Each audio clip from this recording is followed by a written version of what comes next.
If you've driven through King of Prussia anytime in the last 2 years, you already know this road, DeKalb Pike, Route 202, right near the King of Prussia Mall. It's been under construction forever, and what a lot of people don't realize is that this isn't just your typical road project. This is one of the most complex and expensive sinkhole remediation projects Pennsylvania has ever taken on.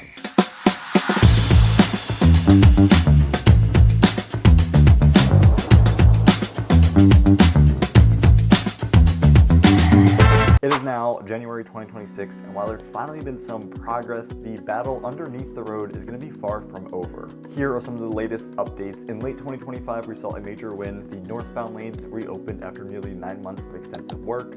Now the focus has completely shifted. Started this year, the southbound lanes between Henderson Road and Sullivan Boulevard are dealing with 24/7 lane shifts. You've got restrictions and ongoing construction as PennDOT moves into what they hope is the final major phase of this $22 million project. So the big question is, why does this keep happening here and why is it taking so long? This is where things get interesting. King of Prussia, especially the southern part of Upper Merion Township, it's going to sit on something called karst topography. And in simple terms, the ground beneath this area is going to be made up of limestone and dolomite bedrock. Over thousands of years, acidic rainwater has slowly dissolved that rock, creating underground voids and caverns.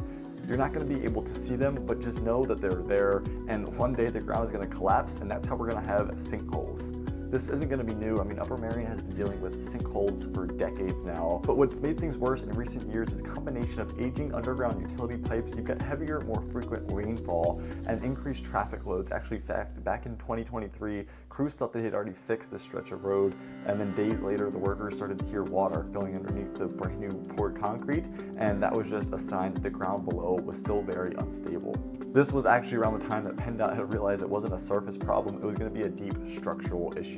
At this point, PennDOT has stopped thinking of the road crews and they started to look at geotechnical engineers. They're now using a process called limited mobility grouting, and I'll explain a little bit how it works. The crews are going to drill a deep grid of holes into the roadway and the ground beneath the road, and then they're going to pump in a pressurized grout. It's almost like a thick concrete-like material, and this is going to be designed to fill and stabilize the underground voids without ever pushing up or buckling the ground above. They're not just going to be fixing the potholes, but they're really trying to stabilize the earth itself, and that's why the project has been so slow and so expensive. Every time they drill, they're going to risk discovering a new underground cavern. They could find collapsed pipes, they could find more water sources. Actually, back in October 25, they had a stall after they broke a water main. It forced their crews to pause, to grout, reassess the conditions underground, and it's going to be one of the many reasons the price has climbed past $22 million and why the timelines have continued to shift. This is not going to be predictable work. It's going to be very investigative, reactive, and extremely technical. So what does it mean for you if you actually live or work in the area? Here's the reality for 2026. If you are traveling southbound toward King of Prussia, the mall, you're going to want to expect significant delays, especially during morning rush hours, afternoon or evening peak times. PennDOT is recommending allowing 15 to 20 minutes of extra buffer time, and honestly, I think that's a little conservative, especially on busy days. I would factor 20 to 30 minutes. Here are a few practical tips. Use the 511PA traffic map before you leave. Check 511pa.com. They're going to have live traffic cameras, not just maps like you see on Google, and this can save you a ton of frustration. Support your local businesses. So we're planning your route, of course, but shopping centers like the Valley Forge Shopping Center are still going to be open. Access might just require using Salem Boulevard or Prince Frederick Boulevard. You might also want to consider bypass routes, so if you can, use Golf Road, jump on the Pennsylvania Turnpike. A lot of times you're going to avoid some of the worst congestion that DeKalb Pike has. So you might be asking, when is this finally going to end? Well, according to PennDOT latest projections, all the major remediation work, including final pavement reconstruction, is expected to be completed by September 2026.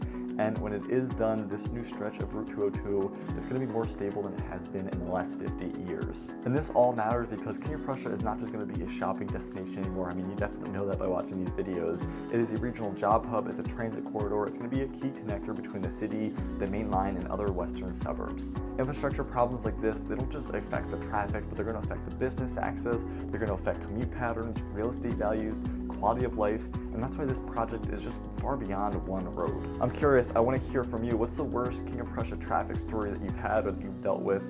Have you been stuck on DeKalb Pike for an hour for no reason at all? Drop it down in the comments. I'm curious to find out. I'm sure other people are curious as well. And if you are considering moving and selling your house in this area, I would love to be a resource. I'll put my email up here on the screen. And if you like videos like this, make sure you like and subscribe. I'll see you around the neighborhood.